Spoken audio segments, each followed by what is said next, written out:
Welcome to the Science Salon Podcast. I'm your host, Michael Shermer. Today's podcast is a solo podcast. I'm not in conversation with anybody, and I'm not doing an AMA. Instead, I'm going to do a reading, hopefully a dramatic reading of my essay, Have Archetype Will Travel, the Jordan Peterson Phenomenon. This essay appears in my book, Giving the Devil His Due. It's the penultimate essay. I wanted to comment on Jordan because when I wrote that, he was sort of at the pinnacle of his fame. He has since gone through many personal issues, cancer with his wife and medical problems with his daughter, and then his own issues, both physically and mentally. And he's made something of a comeback now, and he has a new book out, another 12 Rules for Life. I forget the exact title, kind of a sequel to his 12 Rules for Life, which I have here. And so I thought I'd make a few comments before I read this essay, because, of course, he got hammered in the media for just announcing he was going to write another book.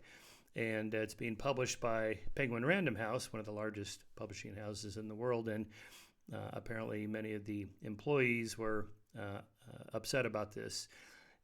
In part, I think, because it's the pretty strongly woke employees, and maybe they forget that Penguin Random House is a for-profit company. Of course, they're going to publish a book that is likely to sell millions of copies.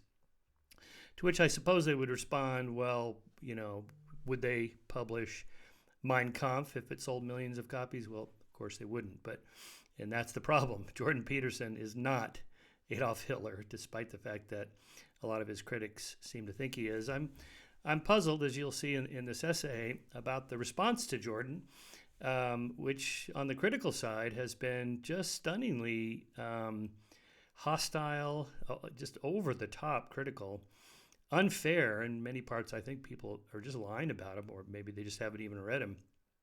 There's a couple of journalists that have kind of made it their life's work to bring him down. I'm not sure why it is. I don't want to speculate about people's inner thoughts and feelings because I don't know them. But with some perspective of having followed public intellectuals over many decades, I think there's something about being on top that makes people want to target you or makes you a target. I mean, it's possible there's some jealousy and envy by other writers who wish their books were on the top of the bestseller list and selling millions of copies and getting invited to give speeches and paid a lot of money for that and regaling audiences of thousands with your message. But I think more than that, it's just being a target. I mean, Jordan is I think, just the latest of that genre of criticism. I think maybe before him, you'll see somebody like Richard Dawkins.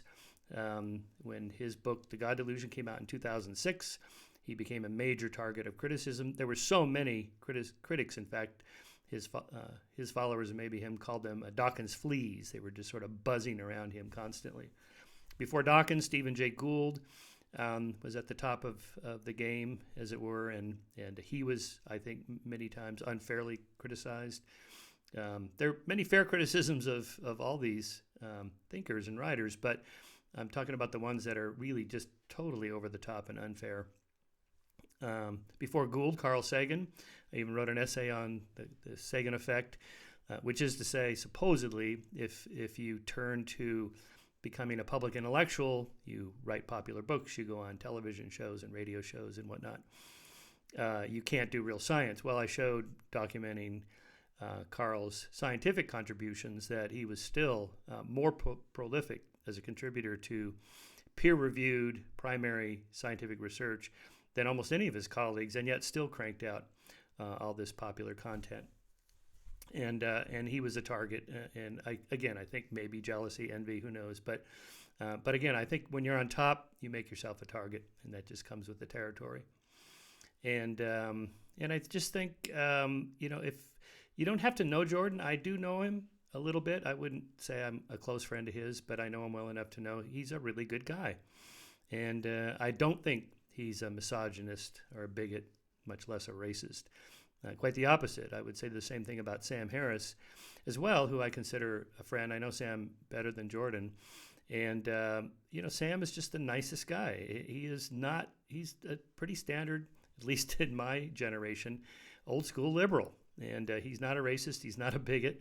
He's not a misogynist. In fact, quite the opposite.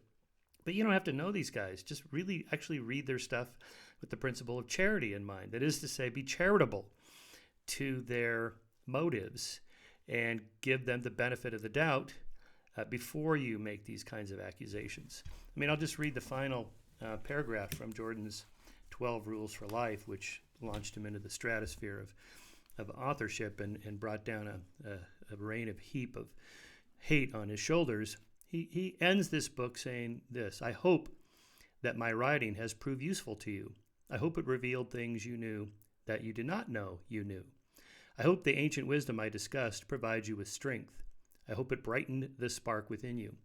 I hope you can straighten up, sort out your family, and bring peace and prosperity to your community.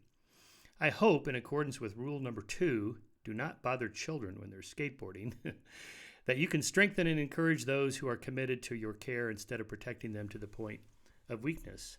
I wish you all the best and hope that you can wish the best for others. How is that hateful, misogynist, bigoted, racist?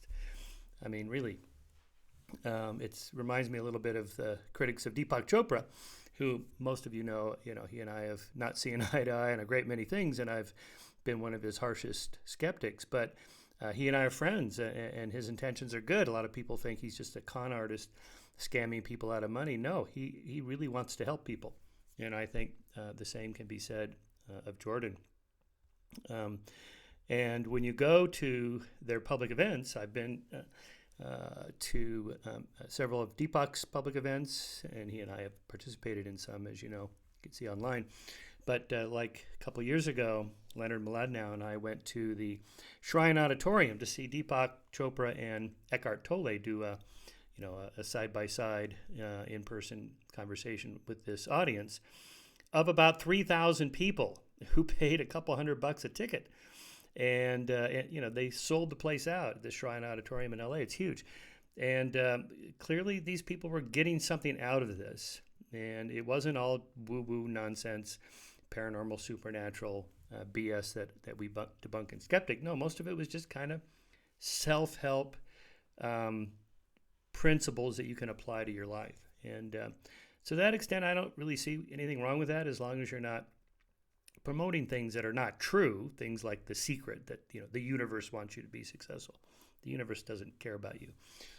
But this future authoring program that Jordan designed, for example, is really just kind of basic self-help stuff, the kind of stuff that Tony Robbins talks about, or if you go back further, Napoleon Hill, Think and Grow Rich, and all that sort of positive psychology movement stuff. It's really basic human psychology. There's nothing particularly wrong with that. And so if you just kind of give them the benefit of the doubt that that's what they're trying to do, and if most of the people who attend these events get something out of it, so what? Anyway, that's my attitude on that. Now I'll read my essay, Have Archetype Will Travel? The Jordan Peterson Phenomenon. Here's the preamble to this essay for the book, Giving the Devil His Due.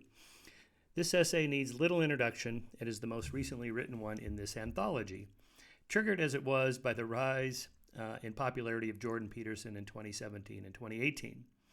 As his platform grew, I received frequent queries on when we were going to debunk Peterson, put him in his place, refute his ideas, and so forth. There were a few voices of support, but surprisingly, given our readers' purported critical thinking skills, most people seemed to prejudge Peterson based on a handful of snippets from his writings, and especially video clips taken out of context that, when looked at in a fuller picture, rarely reveals what the critics think they do.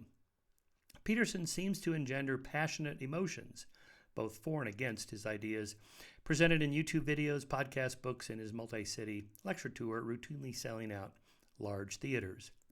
At a November 2018 public event I did with Richard Dawkins in Berlin, for example, and in conversation in which we said nothing about Jordan Peterson, In the Q&A, we received no less than 4 questions as to our opinions of the man and his ideas.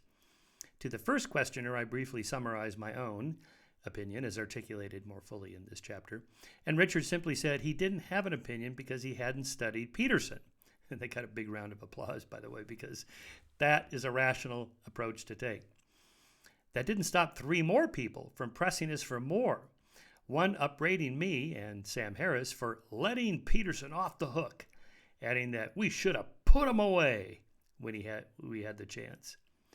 For Richard's part, he became exasperated and elevated to a principle the idea that one should not opine on matters one knows nothing about. That produced a rousing round of applause, as I mentioned. Given all this, I felt it was time to examine with a skeptical eye Jordan Peterson's ideas and especially the phenomenon surrounding him. So this was my introduction to a special issue of Skeptic we published in 2018 on the man. Okay. One second here. Okay. When I was a lad, one of the most popular television series of the early 1960s was the Western Have Gun, Will Travel, starring Richard Boone in the title role as Paladin, a mercenary gunslinger whose name echoes the knights in Charlemagne's court. He was the knight without armor. The chivalrous Paladin wore custom-made suits, was schooled in philosophy, classical literature, opera, piano, poker, and chess, and was preternaturally gifted in fighting skills, from Chinese martial arts and Western fisticuffs to swordsmanship and firearms. Paladin usually tried to resolve his clients' problems non-violently, but as signaled on his title business card, embossed with the knight chess piece, also emblazoned on his holster. More often than not, he relied on his custom-made Colt 45 single-action revolver with a unique rifled barrel for increased accuracy. "With this gun, I could have stopped murder tonight," Paladin reflects in an early episode. "In all my life, I've only seen a dozen real killers, but I've seen 10,000 people that would stand by and let it happen. Which is the greater evil?" The Paladin Archetype. Paladin is an archetype, a recurring symbol, a prototype, a Platonic ideal, in this case representing the hero myth, in black and white TV simplicity no less, that may well capture the Jordan Peterson phenomenon that has arisen around the Canadian clinical psychologist cum public intellectual, who has embraced the Paladin archetype of the hero in Paladin-style dress, manners, and erudition.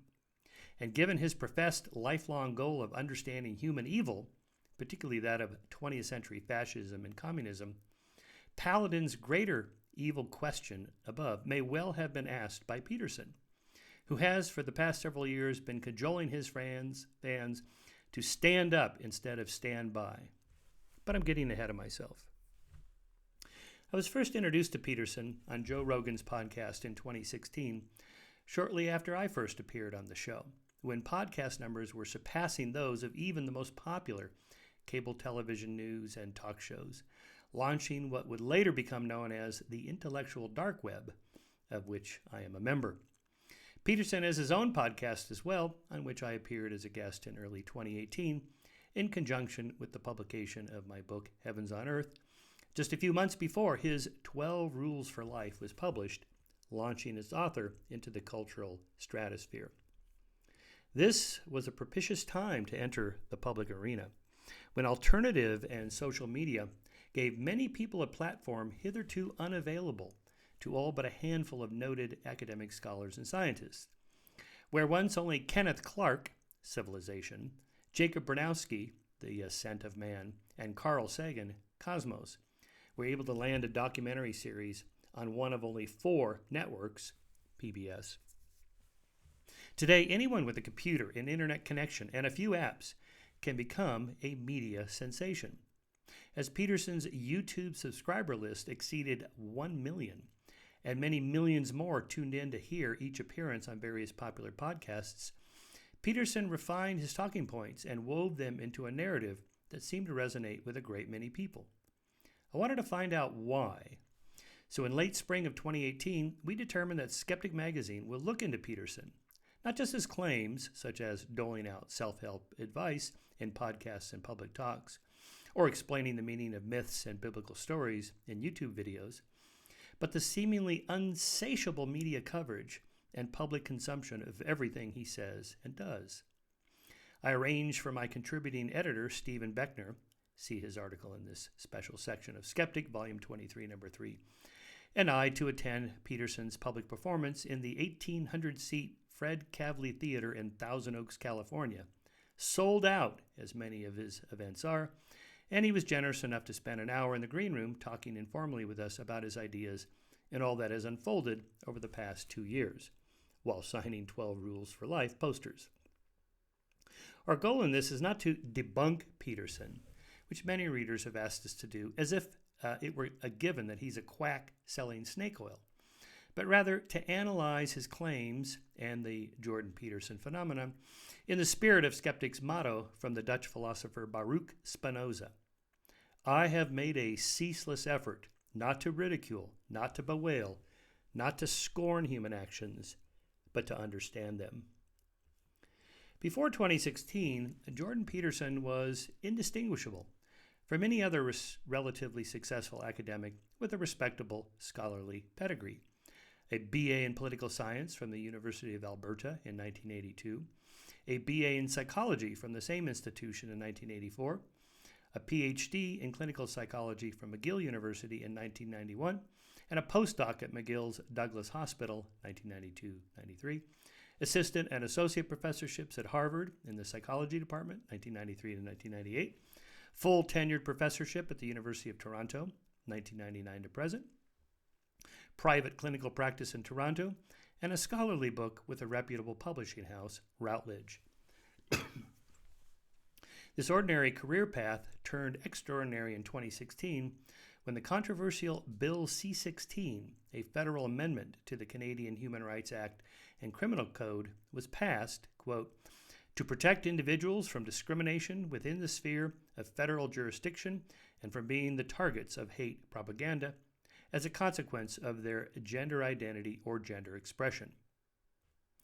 That sounds reasonable enough. If we're going to protect people from discrimination based on race, age, sex, and religion, why not gender identity or expression as well? Who would disagree with this clause in the bill?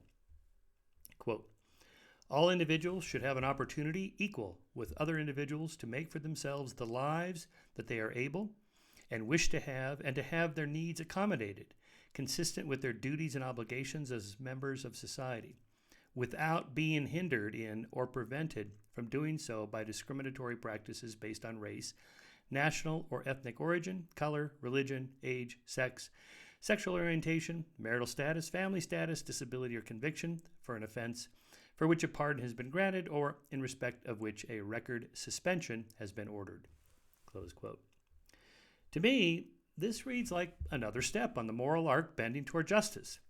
But in a series of YouTube videos, Peterson outlined his concerns, dread really, that Bill C-16 could turn into compelled speech, that if not obeyed could land one in jail for not addressing someone by their preferred pronoun, like sie, them, her, vi, the, zex, zer, and so forth.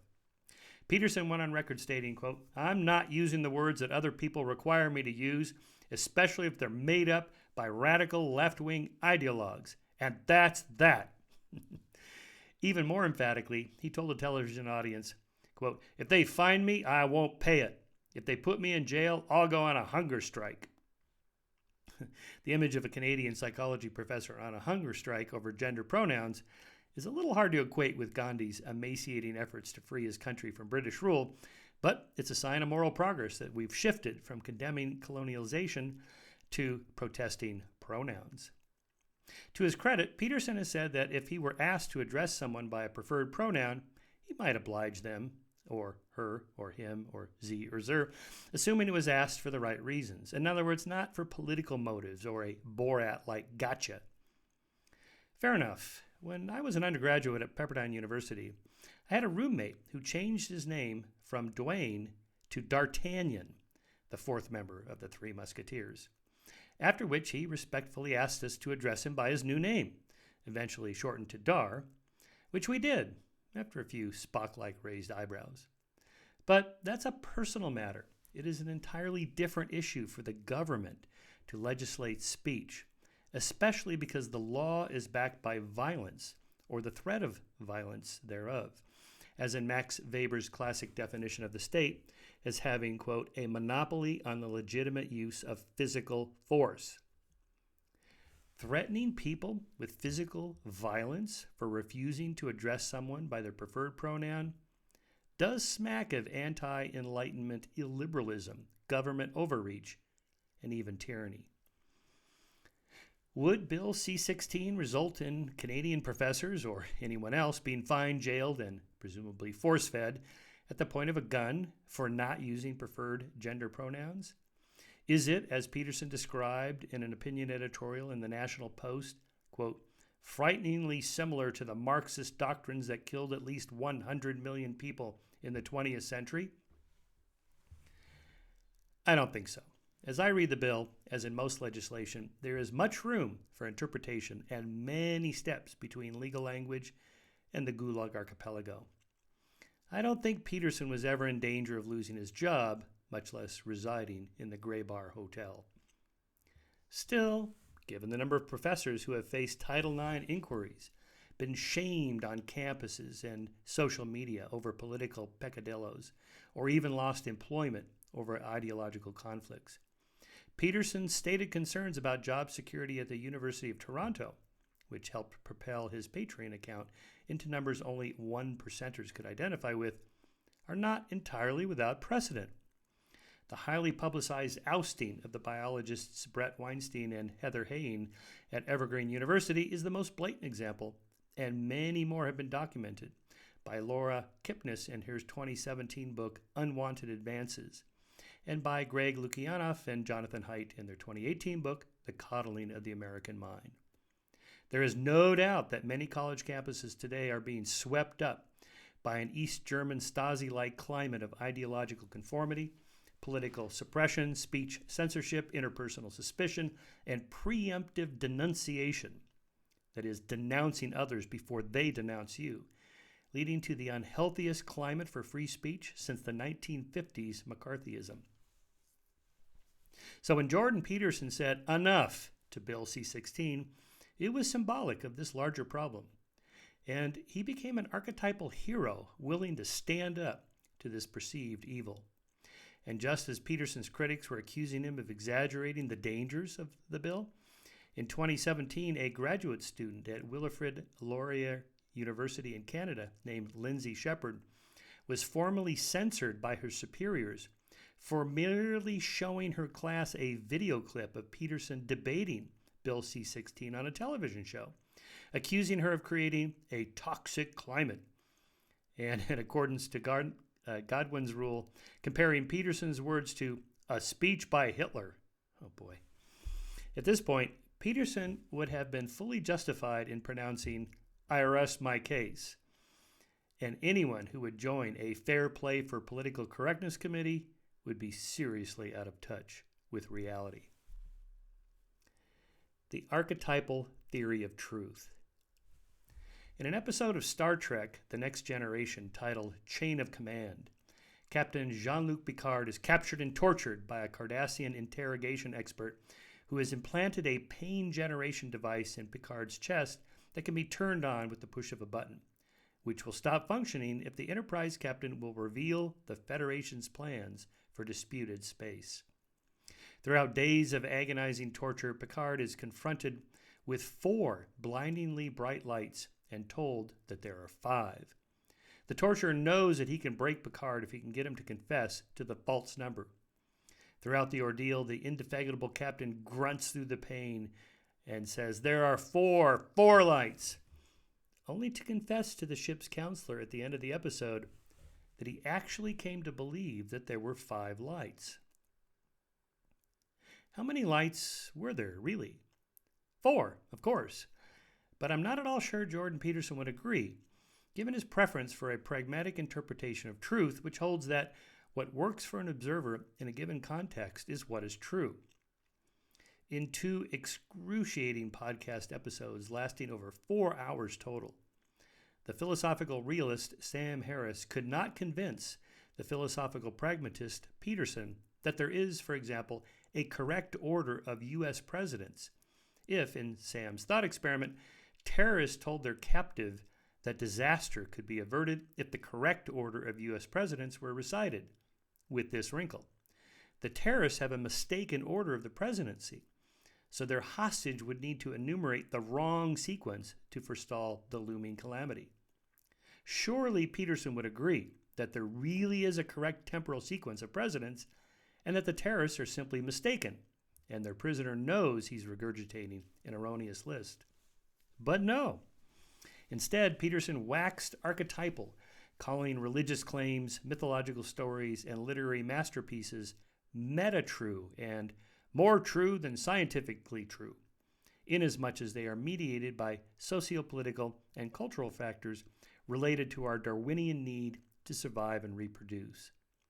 There is no truly independent truth, he says, only useful or not useful truths pertaining to our evolutionary needs.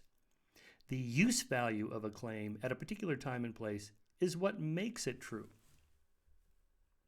Peterson's theory, let's call it the archetype theory of truth, ATT, is very much in line with that of the cognitive psychologist Donald Hoffman's interface theory of perception, ITP, which holds that percepts about the world are a species-specific user interface that directs behavior towards survival and reproduction, not truth. Objects in nature are like desktop icons, Hoffman analogizes, and the physical environment is like the desktop. Our senses form a biological user interface, a BUI, analogous to the computer's graphical user interface, GUI, or GUI, between our brains and the outside world, transducing physical stimuli, such as photons of light, into neural impulses processed by the visual cortex as things in the environment. GUIs and buoys are useful because you don't need to know what is inside computers and brains. You just need to know how to interact with the interface well enough to accomplish your task. Adaptive function, not veridical perception, is what is important to evolution. I'm skeptical of Peterson's archetype theory of truth for the same reasons that I am of the interface theory of perception. My refutation of the interface theory of perception in Scientific American applies to Peterson's archetype theory of truth. Here's how I put it in Scientific American. First, how could a more accurate perception of reality not be adaptive? Hoffman's answer is that evolution gave us an interface to hide the underlying reality because, for example, you don't need to know how neurons create images of snakes. You just need to jump out of the way of the snake icon. But how did the icon come to look like a snake in the first place? Natural selection. And why did some non-poisonous snakes evolve to mimic poisonous snakes? Because predators avoid real poisonous snakes. Mimicry only works if there's an objective reality to mimic.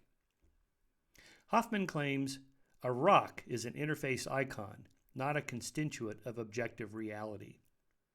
But a real rock chipped into an arrow point and thrown at a four-legged meal really works, even if you don't know physics and calculus. Is that not veridical perception with adaptive significance? Hoffman says perception is species-specific and that we should take predators seriously but not literally. Yes, a dolphin's icon for shark no doubt looks different than a human's. But there really are sharks, and they really do have powerful tails on one end and a mouthful of teeth on the other end, and that's true, no matter how your sensory system works. It's the end of the passage from Scientific American. Continuing with the essay, this repudiation of Hoffman's interface theory of perception, and thereby Peterson's archetypal theory of truth, is an expression of the correspondence theory of truth, which, according to the Stanford Encyclopedia of Philosophy, quote, is the view that truth is correspondence to or with a fact, and more broadly to any view explicitly embracing the idea that truth consists in a relation to reality.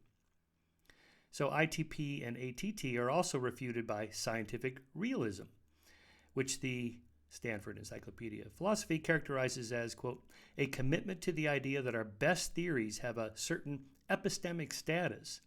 They yield knowledge of aspects of the world, including unobservable aspects, as well as ontological realism, or the belief that there is a world external to human minds, and that this world is knowable.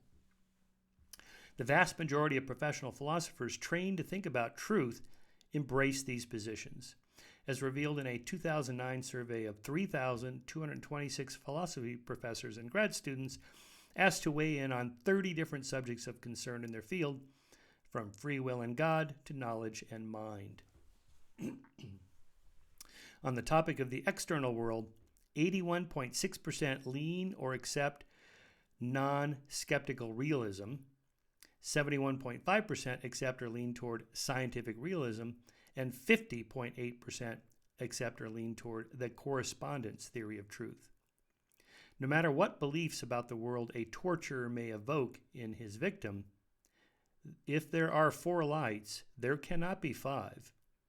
And Washington, Adams, Jefferson, Madison, and Monroe were the first 5 presidents. And that's that. Nevertheless, I will grant Jordan his emphasis on the power of literary truths to explore deep themes and move people to change their lives. There is great truth revealed in Dostoevsky, Tolstoy, and Shakespeare, Peterson proclaims. Of course there is. That's what makes great literature great. But there's that word again, truth. Presumably there were no brothers named Karamazov in 19th century Russia. But whether there were or not is beside the point, because Dostoevsky's The Brothers Karamazov is a novel exploring profound philosophical issues of God, morality, volition, and the human struggles with faith and doubt during a time of social and political upheaval, not a scientific history of Russian modernity. Here, truth is symbolic or archetypal, inasmuch as the characters and plots of a novel reflect a type of reality as the author interprets it. And to that end, a new field of Darwinian literary studies has taken root that explores why certain themes appear again and again in fiction in the context of our evolved nature, such as sex, love, jealousy, power, hierarchy, aggression, violence, and murder. If Peterson would be willing to forego his archetypal theory of truth, I will agree that literature, myths, and even biblical stories add much value to the understanding of the human condition. The architecture of archetypes. During the hour and a quarter that Jordan and I talked on his podcast, he described a recently published neuroscience paper on the structure of neural cortical columns that shows they are not randomly connected to other neurons in the brain, and what this scan shows is an underlying superhighway of built-in connections so that the columns themselves can wire into the already existing superhighways. So it was like there was an underlying architecture that was highly probable that it would manifest itself. And I thought, well, that looks like the neural architecture of something like an archetype, Jordan said. To which I replied, maybe. Peterson's magnum opus, Maps of Meaning, in fact, is subtitled The Architecture of Belief, a 564-page mishmash of evolutionary theory, biology, psychology, philosophy, literature, comparative mythology, theology, the Bible, Nietzsche, Dostoevsky, Jung, Freud, and others that may have been more accurately subtitled The Architecture of Archetypes. I undertook listening to the unabridged audio edition read by the author, but the book is so dense and convoluted that I DNF'd after 6 hours. DNF'd is did not finish. Perhaps reading it makes more sense, or perhaps there isn't much sense to be made, at least for my more literalist wired brain. But it's hard to know what to make of passages like these, which fill page after page, hour after hour. Quoting from Maps of Meaning. The great mother aborts children and is the dead fetus, breeds pestilence and is the plague. She makes of the skull something gruesomely compelling and is all skulls herself. To unveil her is to risk madness, to gaze over the abyss, to lose the way, to remember the repressed trauma. She is the molester of children, the golem, the boogeyman, the monster in the swamp, the rotting, cadaverous zombie who threatens the living. She is the progenitor of the devil, the strange son of chaos. She is the serpent, and Eve the temptress. She is the femme fatale, the insect in the ointment, the hidden cancer, the chronic sickness, the plague of locusts, the cause of drought, the poisoned water. She uses erotic pleasure as bait to keep the world alive and breeding. She is a gothic monster who feeds on the blood of the living. Wow, it goes on like this for 30 hours.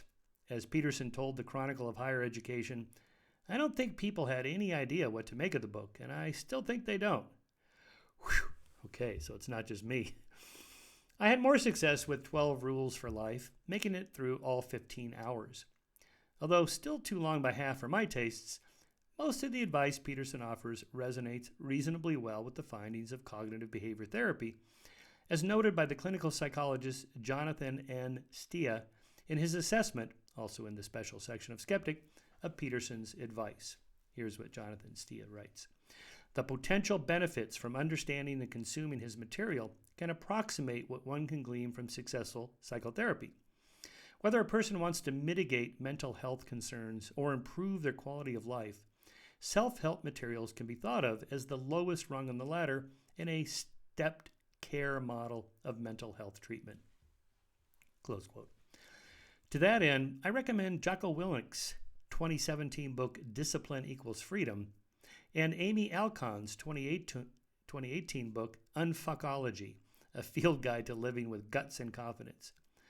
Both of which I'm confident Peterson would endorse given that so many of his rules, such as stand up straight with your shoulders back, compare yourself to who you were yesterday, not to someone else today, and set your house in perfect order, are similar to those outlined by Willink and Alcon and supported by the findings of science, such as the value of small wins, in other words, make your bed, clean your room, that build confidence for larger challenges that can lead to big wins.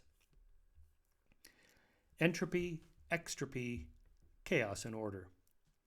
One friend and colleague described Jordan Peterson to me as one pair of mirrored sunglasses away from being a cult leader.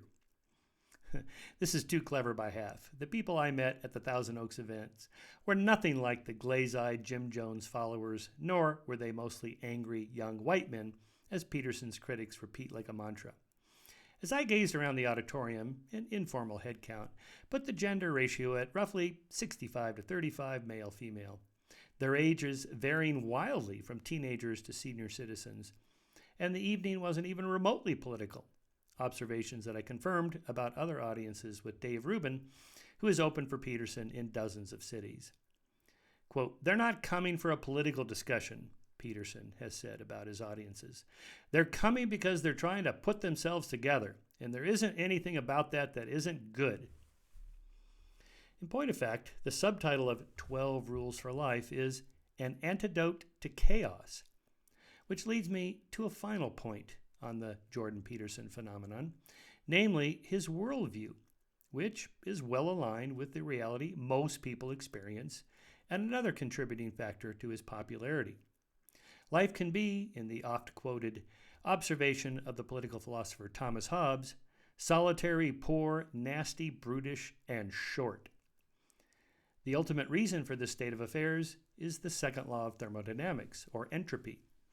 Without an outside source, like the sun, energy dissipates, systems run down, warm things turn cold, metal rusts, wood rots, weeds overwhelm gardens, and bedrooms get cluttered.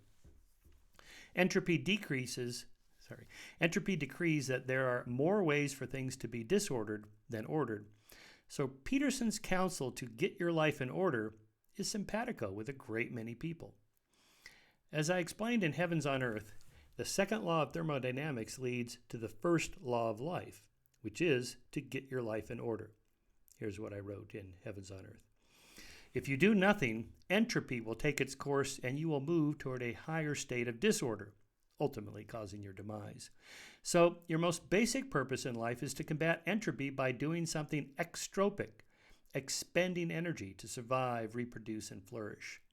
In this sense, evolution granted us a purpose-driven life by dint of the laws of nature. That a meaningful, purposeful life comes from struggle and challenge against the vicissitudes of nature more than it does a homeostatic balance of extropic pushback against entropy, reinforces the point that the second law of thermodynamics is the first law of life. We must act in the world. The thermostat is always being adjusted, balance sought but never achieved. There is no Faustian bargain to be made in life. We may strive for immortality while never reaching it, as we may seek utopian bliss while never finding it. For it is the striving and the seeking that matter, not the attainment of the unattainable. We are volitional beings, so the choice to act is ours, and our sense of purpose is defined by reaching for the upper limits of our natural abilities and learned skills, and by facing challenges with courage and conviction. Which brings me back to the paladin archetype and his ratio of real killers to bystanders who enable evil through inaction, 12 to 10,000. If we include entropy as a form of evil, then as the original conservative Edmund Burke famously said, the only thing necessary for the triumph of evil is that good men do nothing. Standing up to evil and to entropy is an antidote to chaos. That's the end of the essay, and that's the end of this podcast. Thanks for listening. I'm Michael Shermer.